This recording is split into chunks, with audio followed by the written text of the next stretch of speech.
Mehsen evacuated her family from the village of Sadiqin in southern Lebanon. She went back to fetch their belongings and help her neighbours leave. I don't scare easily, she says. Then an Israeli airstrike hit close by. In a school-turned shelter in Beirut, she scrolls through messages from loved ones who feared the worst. "Are you still alive? I heard you were dead," this one says. Israel's bombardment of southern villages, striking what it says are sites linked to the Iran-backed group Hezbollah, has driven tens of thousands of Lebanese like Mehsen from their homes. The 2-hour drive to Beirut took the whole day when they joined the throng clogging the highways. And they ended up in the same shelter that Mehsen used during the last major conflict between Israel and Hezbollah in July 2006. I witnessed the July war. We were definitely scared, but not like these days. We suffered and were displaced onto the streets. And we also faced that in 2006, but now the situation is much harder.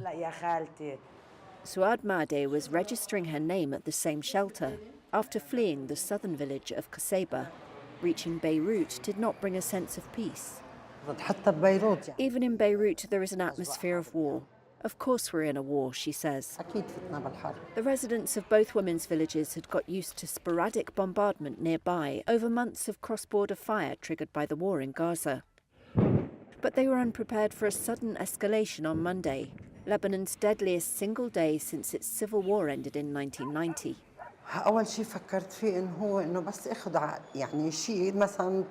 The first thing I thought of was to take some clothes so I could change if we got somewhere.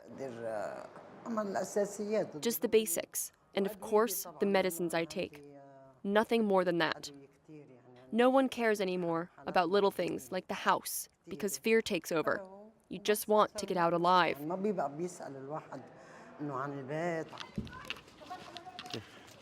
Where is it?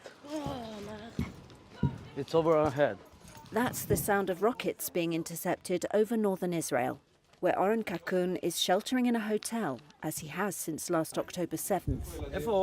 When he fled the town of Shlomi, fearing Hezbollah fighters might cross the nearby Lebanese border and attack Israel like Hamas did that day, killing 1,200 people, according to Israeli tallies. He's one of tens of thousands who've left homes in northern Israel in recent months, and he sees hope in the latest escalation. I think we see a little bit light,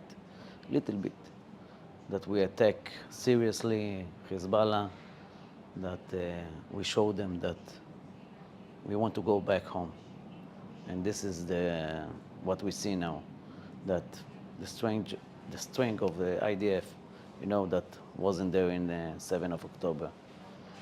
And